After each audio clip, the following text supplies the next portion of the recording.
et nourriture, sacrifice, qui est deux nourritures différentes.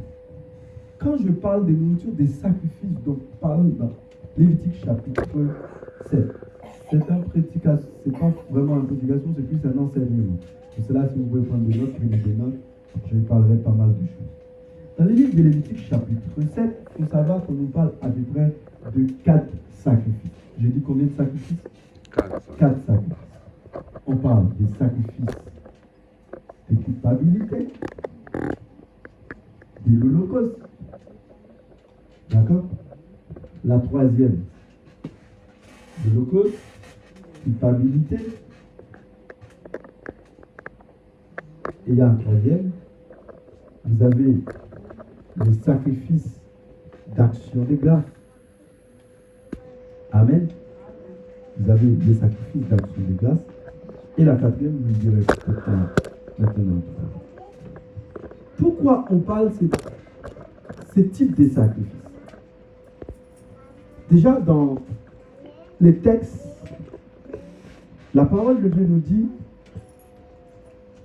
il y a une loi pour les sacrifices de culpabilité. Ça veut dire, les culpabilités, ce sont de choses que tu n'as pas conscience et pour qui te porte. Par exemple, une personne est fâchée avec toi. Tu ne sais pas pourquoi il est fâché avec toi. Toi, tu te mets dans la tête que la personne a quelque chose avec toi parce que forcément, tu lui as fait quelque chose. Donc, tu ne sais pas. Et du coup, les Hébreux avaient l'habitude d'offrir un sacrifice, même pour les choses qu'ils ont fait de manière inconsciemment. Des péchés que je fais de manière involontairement. Un regard que je fais, que j'aurais peut-être pas dû faire. Et ça, c'est ce qu'on appelle, c'est une sacrifice de culpabilité. Mais l'Holocauste, en termes réels, était consacré, c'était un sacrifice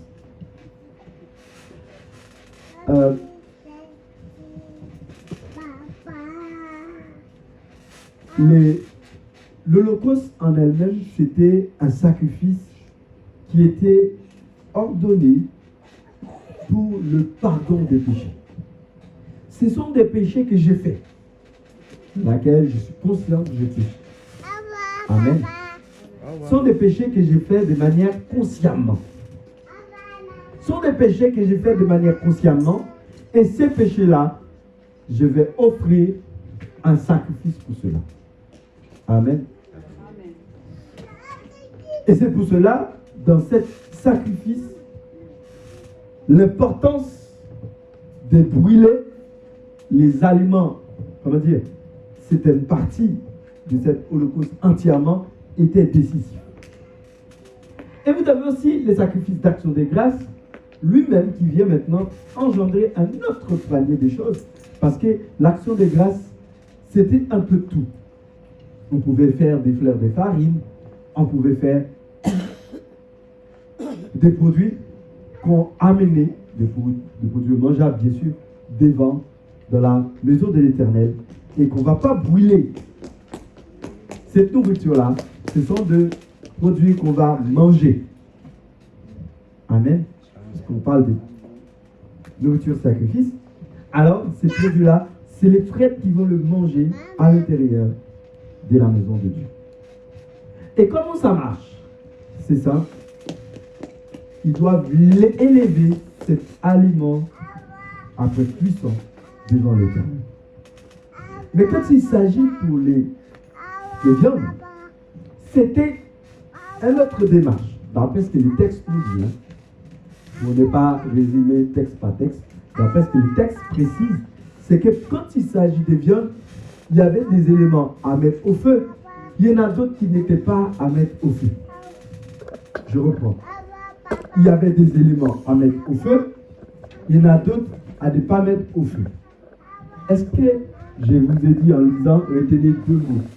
Est-ce que vous vous souvenez deux choses obligatoirement qu'il ne devait sûrement pas mettre au feu? Il ne devait pas mettre quoi donc? Il ne devait pas mettre au feu l'épaule. et la poitrine. Non, vous n'avez pas entendu ce mot? Je l'ai lu, hein, pourtant. Je l'ai dit. Vous ne devez pas mettre au feu le pôle et de la poitrine. S'il y a deux grosses parties qui devaient être mises au feu, c'était le foie, le sang et les graisses, qui étaient plus compliquées. Quand vous mettez de la graisse dans le feu, ça prend du temps. Mais la graisse et le sang étaient importants à mettre au feu parce que c'est les deux éléments qui vont donner le parfum dans le feu. Amen. La graisse, lorsque vous le mettez au feu, il prend du temps pour être consumé. Amen. Non seulement il prend du temps pour être consumé, vous pouvez faire l'exemple, hein? Non seulement il prend du temps pour être consumé, mais aussi il dégage une odeur à l'intérieur du feu. Ce sont des éléments qui représentaient l'âme de cet animal, dont l'Éternel s'est servi, qui reçut dans la main de Dieu afin de recevoir ce qu'on appelle le pardon ou la grâce. De manière claire, sur ce que nous venons de dire, l'une des questions que j'aimerais bien poser, puisque pour continuer un peu cette prédication, quel est le lien entre sacrifice? Quel est le lien entre la nourriture sacrifiée et la nourriture des sacrifices? Si je vous parle de nourriture sacrifiée maintenant, il faut comprendre que quand vous parlez maintenant de nourriture sacrifiée, ce sont des nourritures qui est servie de manière aux lois. Et plein d'autres choses. Mais le loi, finalement, il ne va pas tout prendre. Et même la personne qui offre ces éléments de sacrifice, à la finalité, ils ne vont pas manger cette nourriture.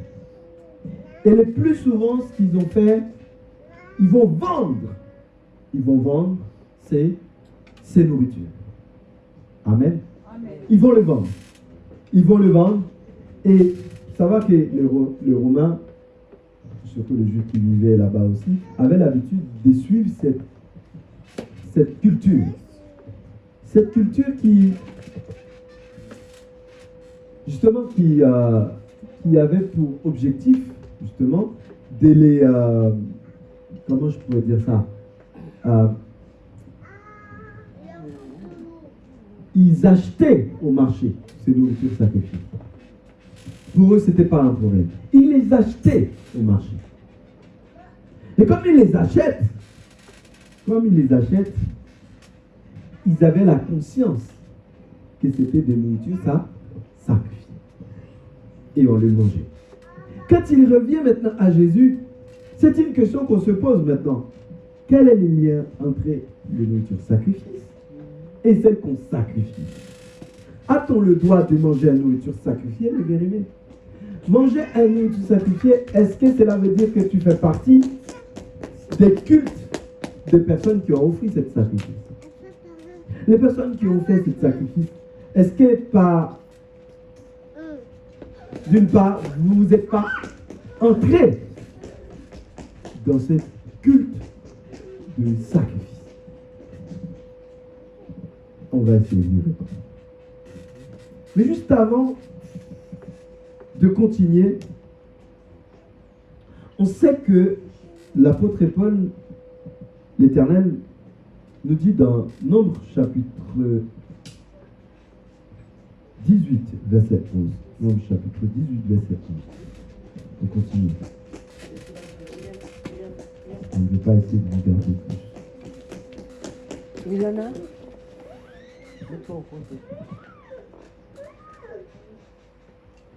Non, chapitre 18, verset 11. Voici encore ce qui t'appartiendra. toutes les dons que les enfants d'Israël présenteront par élévation, et en les agitant de côté et d'autre, je les donne à toi, à tes fils et à tes filles, avec toi par une loi perpétuelle. Quiconque sera pur dans ta maison mangera. Le verset 12. Je te donne les prémices qu'ils offriront à l'Éternel, tout ce qu'ils ont meilleur en lui, tout ce qu'il aura de meilleur en nous et en brille. La prémisse, les premiers produits de leur terre qu'ils porteront à l'Éternel seront pour toi. Quiconque sera pur dans ta maison en mangera. Je lis un texte qui va me permettre de confirmer quelque chose que je n'ai pas encore dit dans le livre de Lévitique, chapitre 7. Mais c'est pour vous dire, les sacrificateurs, les Lévites, ou plus précisément la famille Aaron, ils avaient le droit de manger tous les produits qui venaient des sacrifices. Et ils étaient l'unique famille à les faire. Vous savez, c'était une sorte d'édile en partie. Puisque cette famille n'avait pas le droit de travail, cette famille n'avait pas le droit de posséder des terres, et ils ne travaillaient pas la terre, et ils n'étaient que au service de l'Éternel. C'est dans ce contexte que vous devriez comprendre que le fait de manger des nourritures, des sacrifices, était réservé à une petite population. Tout le monde ne le mangeait pas.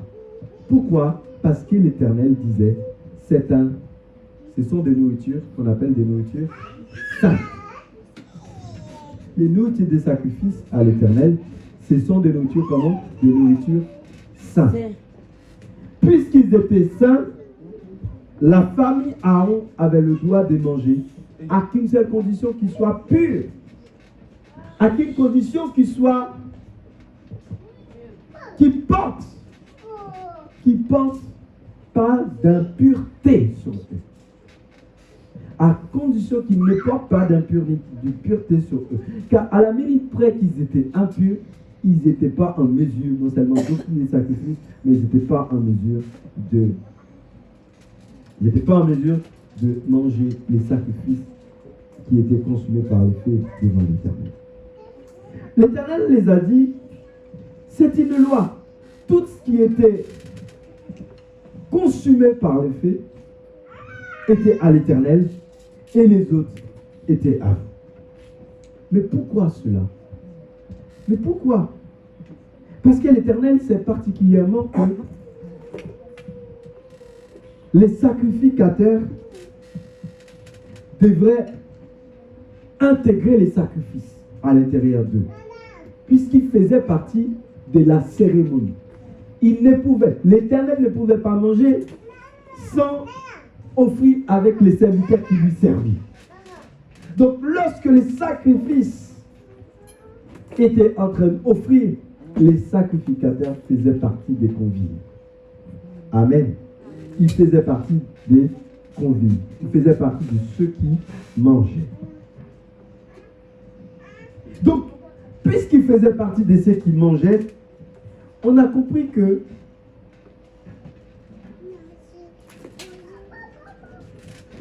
il y avait 4 parties, 4 choses dont nous parlons. Il y en avait 2 qui appartiennent à l'Éternel et 2 autres qui appartiennent aux Lévites. Vous vous souvenez que j'ai parlé de la poitrine et j'ai parlé de l'épaule. Quel est le sens même de la poitrine, de l'épaule? Quel est le sens même du sang? Quel est le sens même des graisses dont les sacrificateurs ne devraient pas manger et celles qui devraient manger? Avec l'Éternel, tout a un règle. L'Éternel ne donne jamais rien sans pour autant établir une règle par à la base.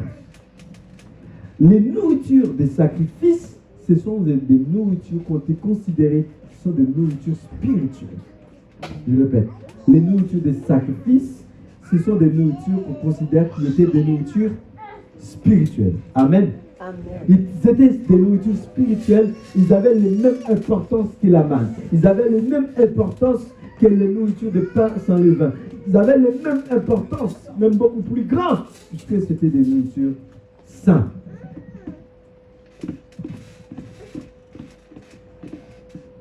Une chose est certaine.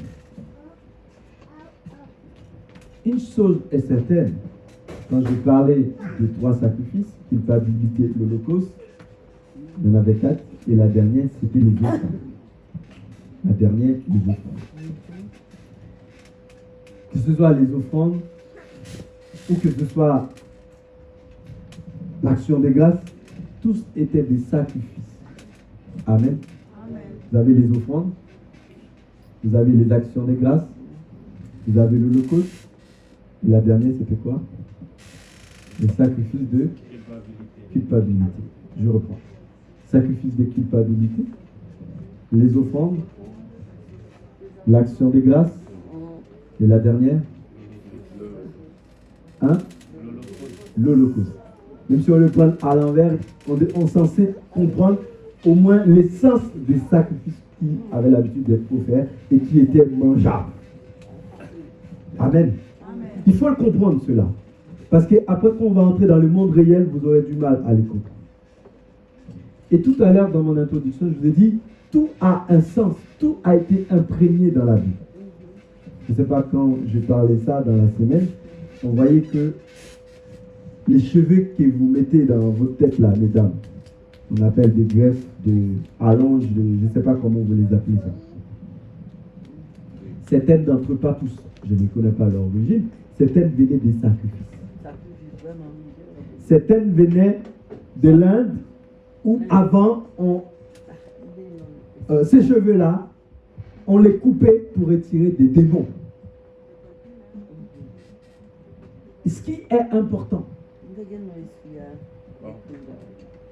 Moi, je ne peux pas rester dessus. Mais je vais que vous expliquer pourquoi ces mêmes sens avaient aussi un terme de sacrifice. S'il vous plaît, je vous demande de me suivre. Et donc, d'après ce que j'ai compris, il me semble que pendant ce service, ces cheveux, on ne devait pas les garder et on devait les jeter et les éloigner. Dans le règle, ces cheveux n'étaient pas à brûler. On les jetait d'une part.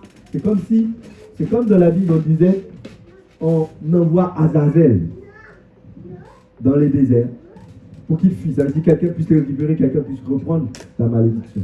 Et c'est un peu comme ça.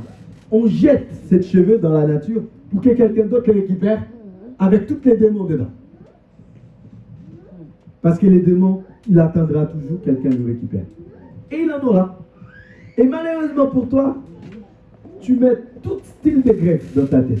Avec plein style de démons, quand tu viens à l'église, tu manifestes des démons. Sans le savoir. Sur ton comportement, sur ta façon de parler, sur ta façon de répondre, sur des choses que tu n'avais pas, mais tu possèdes parce que dans ta tête, tu portes leur nom, tu portes leurs chevelures dans ta tête parce que leurs cheveux ont été consacrés. Amen. Amen. Et à ce moment-là, comme leurs cheveux étaient consacrés, ben fait que vous les portez, ils font alliance avec tes cheveux. Tes cheveux, à l'intérieur, il y a ta force à l'intérieur. Que vous voulez ou pas, votre force est en partie dans votre cheveu.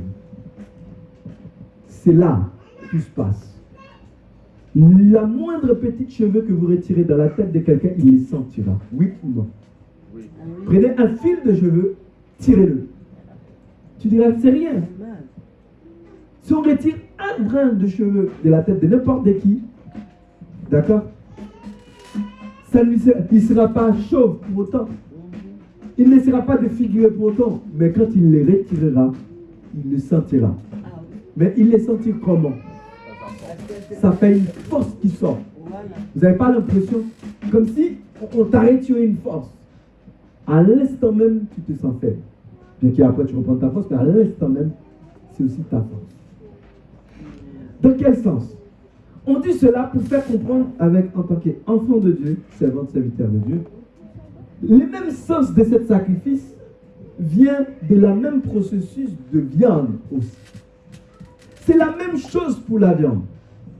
L'Éternel, pour lui, il conservait cette viande et il les donnait aux sacrificateurs qui les mangeaient. Des nourritures, des sacrifices. Quand vous venez ici et vous venez de mettre de l'offrande, c'est un sacrifice. Amen. Amen. Quand vous venez mettre de l'offrande, c'est un sacrifice. C'est un sacrifice. Par exemple, on aurait pu faire la même chose dans le temps ancien. D'accord? Comme à l'église, on aurait pu prendre tout en nature. Venez de la nourriture. Une soeur qui me ramène des légumes. Une soeur qui me ramène des carottes. Une soeur qui me ramène des betteraves. Mais qu'est-ce que je vais en faire avec? Le local ne m'appartient pas. On va faire quoi avec? On va payer avec des carottes? Non. On va payer avec des carottes. Ça aurait été bien bon. Mais on ne va pas payer le local avec des carottes parce que là, ce n'est pas des carottes pour eux, mais de l'argent. Et comme le local, pour l'entretenir, a besoin de l'argent, quand tu viens ici, le premier sacrifice que tu vas faire pour, c'est comme si tu avais acheté ta carotte et tu viens de poser l'argent ici. Et c'est comme si tu avais offert une carotte qui avait de la valeur. Ça, c'est la première des sacrifices que continuellement, toutes les personnes doivent apprendre à faire. Ramener un sacrifice d'action, ça veut dire une offrande dans la maison de l'Éternel. L'offrande, c'est pour les sacrificateurs puissent travailler. Mais ils n'avaient pas de loyer. Ils n'avaient pas quelqu'un qui allait donner le loyer. Parce que la terre qu'ils vivaient, la terre qu'ils plantaient leur édifice appartient à Dieu lui-même. Personne ne venait les réclamer. Mais aujourd'hui, après des années, quand tu es venu en France, on t'a dit ça là, si tu veux louer dedans, si tu veux adorer dedans, il faut que tu payes un loyer. On ne te demande pas des carottes, on ne te demande pas de la farine, on te demande les seules offrandes que tu vas donner, c'est de l'argent. Donc qu'est-ce que tu vas faire? Tu ne vas pas dire qu'on va suivre le même régime, c'est soit d'accord, c'est soit on proteste, non. Tu vas lui donner de l'argent, si tu veux, suivre les mêmes choses. Et si on parle dans le deuxième sacrifice maintenant, qui est le sacrifice de culpabilité, il n'y a plus besoin de venir ici. Et si on parle de l'Holocauste, là aussi, il n'y a plus besoin de venir. Mais on va en parler. Il n'y a plus besoin de venir. Parce qu'il y a quelque chose qui s'est passé. Mais quand il s'agit de le sacrifice d'action de grâce, il faut continuer à venir. Parce que l'action de grâce, c'est quelque chose dans lequel qui est au-dessus des offrandes. Et c'est pour cela qui que ce soit ne doit pas prendre l'action de grâce comme un jeu.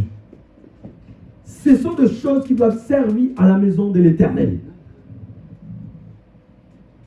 Vous comprenez, mes bien-aimés?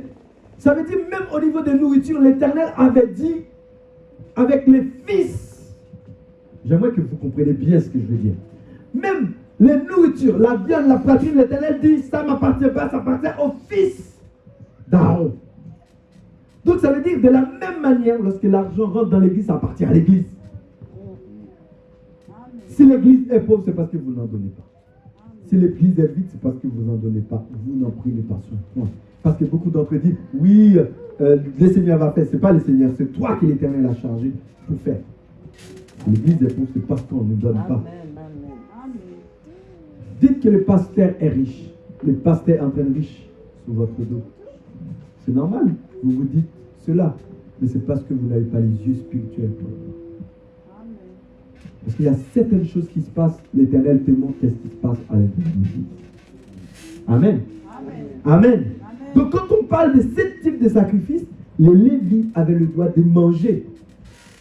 Ils avaient le droit de manger. Aujourd'hui, ce n'est pas que les Lévites qui en mangent. Alléluia. Amen. Je suis en train de le dire. Ici, ce n'est pas que les Lévites qui mangent. Et je vais vous le prouver. À l'église, ce n'est pas que les Lévites qui mangent. L'argent que tu mets là dans les caisses, S'il n'y en a pas, demain quand il y en a un d'entre vous qui est malade, on ne pourra pas le donner. Donc, est-ce que c'est que les Lévites qui mangent? Ici même, quand quand les Hébreux ramenaient leur acte, leur sacrifice dans la maison de Dieu, c'était que pour les Lévites qui mangeaient.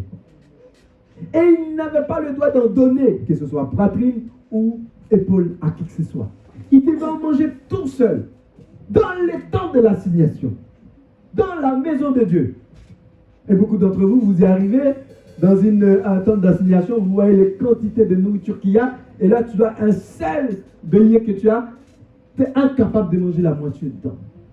Tu as dit, là, t'as vu comment ils sont riches, t'as vu tout ce qu'ils en possèdent. Mais pourtant, c'est la grâce de Dieu. L'Éternel a dit, c'est arrivé. Si vous arrivez dans l'église, vous voyez que l'église est jolie, elle est belle, vous allez forcément dire que le pasteur est riche. Mais c'est normal, c'est la maison de Dieu. Celui qui vit dans la maison, il ne peut pas être pauvre. Celui qui vit dans la maison de Dieu, il ne peut pas être pauvre. Quelqu'un ne peut pas arriver chez toi, il voit des choses qui coûtent super cher et il dit que toi, tu es pauvre. Tu ne peux pas avoir des choses que tu achètes, des belles trucs que tu as dans la maison. Il dit, mais non, lui, il est riche. Il faut te dire directement que tu es riche. Parce que vu ce que tu possèdes, on va dire que tu es riche. Parce que dans ta maison, il possède une grande richesse. Dans la maison de Dieu, c'est la même. Et c'est pour cela, lorsque tu arrives dans la maison de Dieu, vous voyez que c'est belle et c'est joli et que ça a bien entretenu, qu'il y a de provisions pour tout le monde. Toi qui fais partie de la maison, tu dois te considérer comme quelqu'un qui est riche. Parce que tu fais partie de la maison.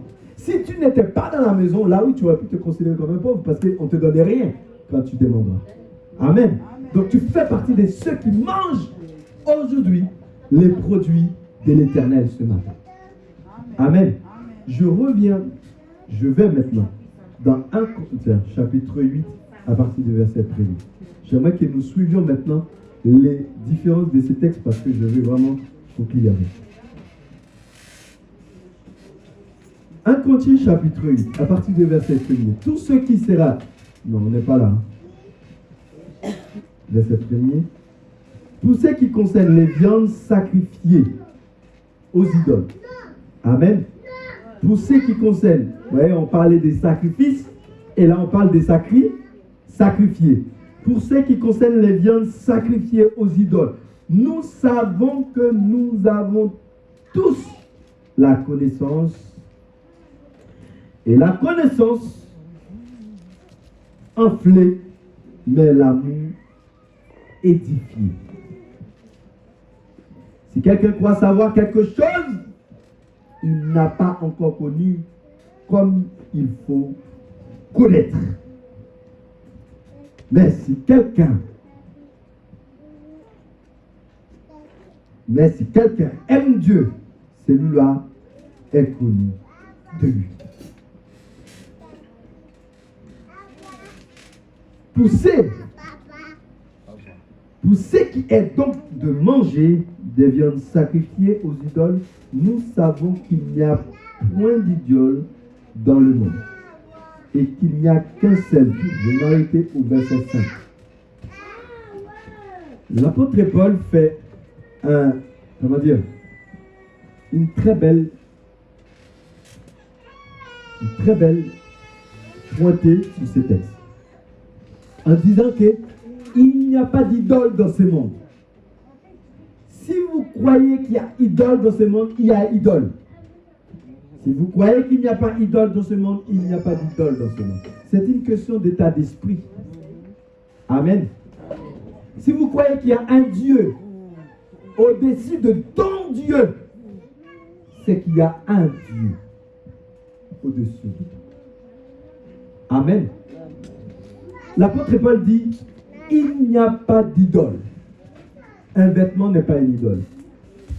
Des bracelets, des bijoux ne sont pas des idoles. C'est nous qui en font une idole.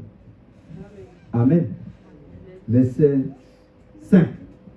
Car il est des êtres qui sont appelés Dieu, soit dans les ciels, soit sur la terre, comme il existe réellement plusieurs dieux et plusieurs seigneurs. Néanmoins pour nous, il n'y a qu'un seul Dieu, le Père de qui viennent toutes choses et pour qui nous sommes un seul, Jésus-Christ. Par qui sont toutes choses et par qui nous sommes. Mais, verset 7, mais cette connaissance n'est pas assez, mais cette connaissance n'est pas chez tous. Cette connaissance n'est pas chez tous. Quelqu'un, d'après la manière dont il envisage encore l'idole, mange des viandes comme étant sacrifiées aux idoles. Et leur conscience, qui est faible, en est souillée. Ce n'est pas un aliment qui nous rapproche de Dieu. Si nous en mangeons, nous n'avons rien de plus. Si nous n'en mangeons pas, nous n'avons rien de mieux. Prenez garde toutefois que votre liberté ne devienne pas une pierre d'achoppement pour les faibles. Verset 10. Car si quelqu'un te voit, toi qui es de la connaissance assis à table dans un temple d'idole, sa conscience, à lui qui est faible, ne le porterait-elle pas à manger des viandes sacrifiées aux idoles? Et ainsi le faible périra par ta connaissance des frères pour lesquels Christ est mort.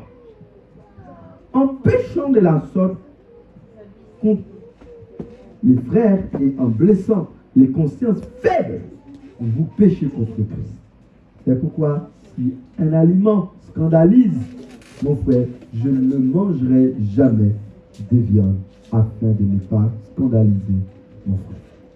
Amen. Amen. L'apôtre Paul dit, comme à ce moment-là que je vous ai raconté tout à l'heure, l'apôtre Paul pensait finir avec cette histoire.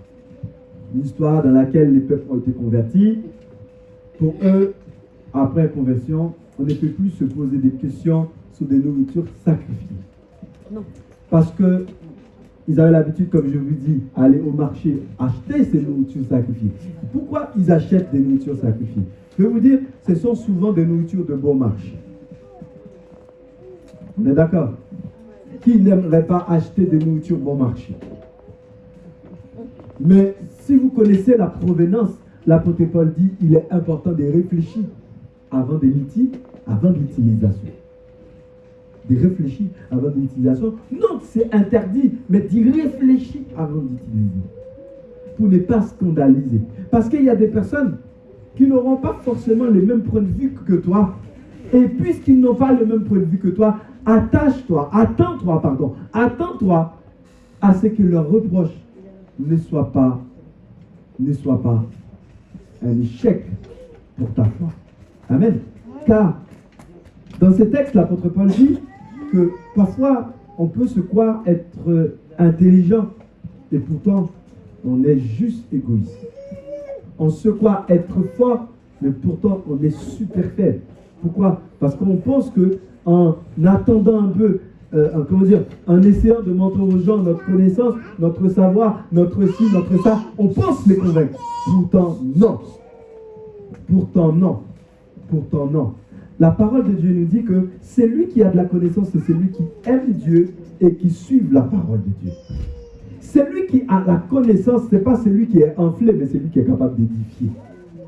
Je reprends. Celui qui a de la connaissance, ce n'est pas celui qui est capable d'être enflé, mais celui qui est capable d'édifier. Quand tu as une parole sage et qui est capable de dire avec quelqu'un qui est beaucoup plus haut que toi, fais demi-tour, ce n'est pas parce que tu as de la connaissance, c'est parce que tu es capable d'apporter des paroles de sagesse. C'est pour cela qu'il est important d'avoir la connaissance, c'est vrai, mais la sagesse et l'intelligence. Avoir de la connaissance sans sagesse, ça ne te sert à rien. C'est de l'intelligence humaine. C'est de l'intelligence. Mais à quoi bon d'avoir de l'intelligence et ne pas avoir de la sagesse? Parce que la sagesse, il te dit comment y aller. L'intelligence te dit courir, mais il ne te donne pas la destination. Mais c'est la sagesse qui te dit, ah oui, on est en train de courir, mais pourquoi? Où on va? Vous voyez, quand tu es sage, tu te poses des questions. Quand tu es sage, tu reviens en arrière. Mais quand tu es trop intelligent, tu dis, t'inquiète pas, je connais le chemin. Mais quand tu arrives au bout du chemin, et là tu as un chemin à gauche, un chemin à droite, un chemin devant, là tu te dis, ah oui, là ce n'est pas de l'intelligence, c'est de la sagesse. Parce que les sages posent des questions. L'intelligence, il court, il fuit. Il dit, la question je poserai après. Non, tu dois être sage, mais aussi intelligent. Donc de conscience, l'apôtre Paul dit, si tu as cette partie en toi, ce n'est pas parce que tu ne seras pas capable de manger de nourriture. Parce que les nourritures sacrifiées, c'est une nourriture qui est sacrifiée aux idoles. Oh, il n'y a pas d'idole. Si tu crois qu'il n'y a pas d'idole, à quoi bon tu vas dire que c'est des nourritures sacrifiées? Si je crois qu'il n'y a pas d'idole, pour moi il n'y a pas d'idole. C'est vrai, il y a des démons, ok? Il n'y a pas d'idole. Il n'y a personne que je pourrais dire que je vais sacrifier une nourriture avec. Non! Ça n'existe pas. Mais à partir du moment que je suis conscient de cela, et j'ai un niveau d'intelligence. Je ne parle pas de sagesse. J'ai un niveau d'intelligence pour comprendre cela. Pour dire, ah, je me pose cette question. Il n'y a pas d'idole. Je peux le manger. Je crois que mon Jésus, il a tout sanctifié. Il a déjà tout payé à la croix. Je peux manger. D'accord? C'est ok. Il n'y a pas de problème. Je mange. Maintenant, toi, tu as cette intelligence. Mais à côté de toi, il y a quelqu'un qui est faible. Il dit, regardez frère, le diacre Pierre, c'est lui qui a l'habitude de nous servir là. Les diacres qui a des grades comme ça. Il vient là, il nous sert la parole comme ça. Maintenant, regarde qu'est-ce qu'il mange. Regarde où il est parti manger. Des choses comme ça là. De que dessus, d'excès de ça. Là, tu poses des questions. Là, tu frappes la sœur qui est faible. La cause de cette sœur, diacre Pierre a péché. Diacre Pierre a péché parce qu'il a mangé quelque chose qui a reflété une mauvaise image de lui à l'intérieur des siens. Pour cela, l'apôtre Paul dit, diacre Pierre, dans ce cas, vaut mieux que tu évites de manger cette nourriture. Ce n'est pas pour toi, mais pour la sœur, parce qu'elle est capable d'être blessée très facilement. Et c'est pour cela, la parole de Dieu nous dit que le plus fort essaye de relever les plus faibles. Ce n'est pas une question de parce que oui, mais plus fort, mais alors. Non, ce n'est pas ça. La question, c'est le fait que c'est garder celui qui est faible à côté de toi pour qu'il ne devienne pas faible, mais qu'il devienne fort au même niveau que toi. Tout le monde n'a pas les mêmes niveaux dans l'évangile. Tout le monde n'a pas les mêmes forces, les mêmes capacités dans l'évangile. Il y a une personne qui peut être dans l'église 10 ans, mais une seule chose que tu vas faire à l'église va le faire fuir. Il y a une personne qui est là, ça fait 2 jours, mais tu vas faire plein de choses à l'église. Ça ne va pas le faire bouger d'un poil de sa chaise. Parce qu'il a une intelligence, ce n'est pas simplement une intelligence, mais il a une certaine maturité dans l'évangile qui ne le fera pas baisser les bras. Ce qui veut dire qu'il y a une différence entre celui qui est fort spirituellement et celui qui est faible spirituellement. Celui qui est fort, il y a des choses et qui va passer au-dessus. Il va dire, ça c'est pas grave, ça c'est pas méchant. Pour aider un tel à avancer, c'est pas forcément sur ses pieds que je dois marcher. C'est pas sur ses pieds que je dois tatiner. Mais bien au contraire, dans ce cas, je dois travailler en partenariat avec lui pour l'aider à avancer. Je dois travailler en partenariat avec lui pour l'aider à se corriger. Mais pas forcément en les critiquant. Parce que certains chrétiens parfois, qui se sentent souvent être forts, au lieu d'aider la personne à avancer avec sa faiblesse, ils ont préféré de dire, non, c'est toi qui es faible. Je vais te... Si tu ne peux pas, tu ne peux pas être. Non! Tu as besoin de le rapprocher avec ton amour, avec ta sagesse, avec ton hardiesse pour l'aider à avancer, pas pour l'aider à reculer. Amen. Et c'est pour cela, en tant qu'enfant de Dieu, prenons cette habitude d'aider les plus faibles. D'aider les plus faibles, soit par notre comportement. Que nourriture soit sacrifiée ou pas, ça c'est moi et Dieu. Si je crois qu'il est sacrifié, il est sacrifié. Si je crois qu'il n'est pas sacrifié, cette nourriture, je n'ai pas besoin de me poser des questions. C'est lui qui est l'intelligent, il veut tout savoir. Celui qui est sage, parfois il s'élimite. Il s'élimite. Si Dieu m'a donné ça, je prie dessus. Amen. C'est pour cela, quand vous priez, vous n'avez jamais appris vos enfants à prier sur le repas. Pourquoi vous priez sur le repas? Parce que vous vous dites, si ce repas a été vendu au marché, je ne sais pas dans quel sens il a été vendu. Quoi que ce soit qu'on a fait sur lui, du moment que je prie sur le repas, il a été transformé. toute chose qui a été conçue sur ce repas, il est transformé. Il n'est plus sacrifié. Chose qui est différente dans les temps de l'assignation. Le temps d'assignation, on offrait un sacrifice, on avait notre part en tant que prêtre. Mais aujourd'hui, c'est la même chose qui vous arrive. Je retourne. Aujourd'hui, c'est la même chose qui nous arrive, parce que nous faisons partie maintenant du temps. Nous sommes dans la présence de Dieu. Nous vivons la présence de Dieu. Nous marchons dans la présence de Dieu. La preuve dans... Allez avec moi dans 1 Pierre chapitre... Je vais conclure là-dessus. 1 Pierre chapitre 2, verset 5. Et regardez bien qu'est-ce qu'il nous dit. Je vais conclure là-dessus. Je sais que je vous prends du temps. Je vais essayer de ne pas vous garder très très longtemps. 1 Pierre chapitre 2. 1 Pierre chapitre 2, verset 5. Donc, la preuve est flagrante. Et je remercie le Seigneur pour cette parole à partir du verset 4. Je ne sais pas pourquoi à chaque fois je dis verset 5, je prends le verset 4. Bon, vous écoutez bien. C'est intéressant le verset 4. Apportez-vous, pardonnez-moi, approchez-vous de lui. Approchez-vous de lui comment? Vous ne le voyez pas? Approchez-vous de lui, pierre vivante. Approchez-vous de lui comment? Pierre vivante, rejetée par les hommes, mais choisie et précieux devant Dieu. Rejetée par les hommes, choisie, précieux devant Dieu. Maintenant, continuons. Qui sont les pierres vivantes? Regardez. Et vous-même, comme de pierres vivantes, édifiez-vous pour former une maison comment? Spirituelle. Là, on ne parle pas d'une tente d'assignation. On ne parle pas de l'Holocauste, mais on dit pour former maintenant une maison comment? Spirituelle. Mais qui est dans cette maison spirituelle? Ce sont des pierres vivantes. Ce qui vit dans cette maison spirituelle, ce sont des pierres vivantes. Des pierres qui sont capables d'être restées solides. Le mot pierre ici veut dire roc. Quelqu'un qui a de la maturité. Amen. Le mot pierre ici, c'est la maturité. C'est pas dire pierre, ça veut dire roche. Non, non, non. Le mot pierre ici, ça veut dire ceux qui sont matures, qui vont rester à l'intérieur. Il dit, vous là, vous devriez former une maison comment? Une maison spirituelle. Ça veut dire une maison, même lorsque tu es dans une maison charnelle, même lorsque tu es dans des briques et tout, mais à l'intérieur de cette maison, même lorsqu'on enlève cette maison, on les ramène la même, il y a la même chaleur, il y a la même vitesse, il y a le même sang, il y a le même esprit. Il dit former une maison spirituelle. Mais pas qu'une maison spirituelle.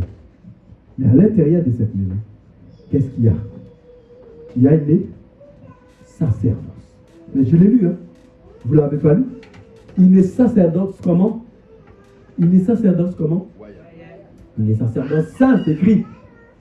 Une sainte sacerdoce. Afin d'offrir quoi? Afin d'offrir des victimes spirituelles agréables à Dieu par Jésus-Christ. Maintenant, la chair ne sera pas ici présente, puisque la chair, comme on dit, c'est par Jésus-Christ. C'est comme si tu vas à Paris, mais tu passeras par Gardiner. Amen. Donc, quoi que tu fais, si tu veux aller à Paris, tu es obligé de passer par Gardiner. Il dit qu'au nom de Jésus, la chair, donc je vais offrir ici, même si l'autel n'est pas visible, mais la chair, elle est visible, parce que la chair, c'est Jésus lui-même. C'est le corps, le sang de Jésus lui-même. Le sang, le corps de Jésus lui-même. Maintenant, tu vas comprendre maintenant pourquoi je prends la Sainte Seine. Alléluia. Alléluia. Maintenant, tu vas comprendre pourquoi maintenant je mange la Sainte Seine. Pourquoi je prends la Sainte Seine avec mes frères. Tu n'avais pas compris cela parce que la nourriture spirituelle est servie dans la maison. Amen. Il a dit, formez une maison spirituelle. Un sacerdoce spirituel. Donc, en quelque sorte, nous tous, nous devenons des saints serviteurs, des saintes pierres vivantes. Lorsque nous sommes dans la maison de Dieu, nous offrons un seul culte. Il n'y a ni prêtre, ni sacrificateur, ni non plus, c'est ça. Chaque personne vient, pas en étant sacrificateur, pas un temps Jean, pas un temps femme, pas un temps homme, pas un temps juge, pas un temps un médecin, pas un temps un faible ou fort. On est tous venus comme sacrifice. C'est pour cela, beaucoup d'entre vous, vous avez du mal à vous réveiller. C'est un sacrifice. C'est pour cela, beaucoup d'entre vous, vous avez eu du mal à venir prier. Des fois, même pour prier, c'est difficile. C'est un sacrifice. C'est un sacrifice. Ce n'est pas quelqu'un d'autre qui l'a offert à ta place. C'est toi qui l'as offert. Amen. Maintenant, ce sacrifice, il faut le manger. Et ce sacrifice, tu ne peux pas être autant important dans ce sacrifice sans par Jésus-Christ. C'est lui qui a scellé le sacrifice. Le sacrifice dans le livre de Lévitique, il était scellé lorsque les Lévites les mangeaient. La note est scellée lorsque nous servons la Sainte Seine en Jésus-Christ dans la maison de Dieu. Alléluia. Et c'est pour cela, dimanche prochain, je vais vous parler pourquoi ce sacrifice est important. Il ne pouvait pas être aussi important d'offrir à Dieu un sacrifice d'action de grâce sans passer par la Sainte Seine. J'en parlerai de la Sainte Seine dimanche prochain pour finir avec un autre nourriture spirituelle que j'utiliserai pour faire la 6e et la 7e en même temps. Que le Seigneur puisse nous bénir tous, qui vous aide à comprendre cela, qui vous aide à marcher selon lui, qui vous aide à prendre de recul sur la façon que vous regardez le monde. Surtout, à prendre de recul sur la façon que vous regardez les plus faibles. Ou les plus faibles, à prendre de recul sur la façon que vous regardez les plus forts. Et surtout, à savoir que les sacrifices sont très très importants. Je ne vais toujours pas dire à quoi servait l'épaule, je ne vais toujours pas dire à quoi servait la poitrine. Mais j'en reviendrai là-dessus, je vous en dirai ça. Amen. Que Dieu vous bénisse. Seigneur, merci pour ta grâce. Merci pour ton amour suprême. Merci pour tout ce que tu as fait pour nous, Seigneur, ce matin. Nous te rendons gloire, nous t'exaltons, Saint-Esprit de Dieu, pour ce que tu as fait pour nous, Seigneur Jésus. Nous te demandons, Père, bénis Saint-Esprit de Dieu, chacun d'entre nous. Aide-nous, Seigneur, à comprendre ta parole. Aide-nous à marcher selon ta parole. Donne-nous ta paix. Donne-nous ta puissance. Donne-nous ta présence. Aide-nous à vivre. Aide-nous à vivre selon toi. Aidez-nous à marcher selon ta puissance. Père, veille sur chacun d'entre nous. Que chacun d'entre nous qui vient entendre ces paroles puisse les mettre en pratique. Que ces paroles puissent faire effet dans notre vie. Que ceci puisse construire un nouveau monde spirituel dans nos cœurs. Que chaque nourriture spirituelle que nous venons de citer, Père, puisse prendre place dans notre tête. Et que cela puisse nous aider à mieux te servir, à mieux t'apprécier, à mieux t'adorer, car tu aimes chacun d'entre nous d'un amour fraternel et sincère. Guide-le pas de chacun d'entre nous. Au nom de Jésus. Amen.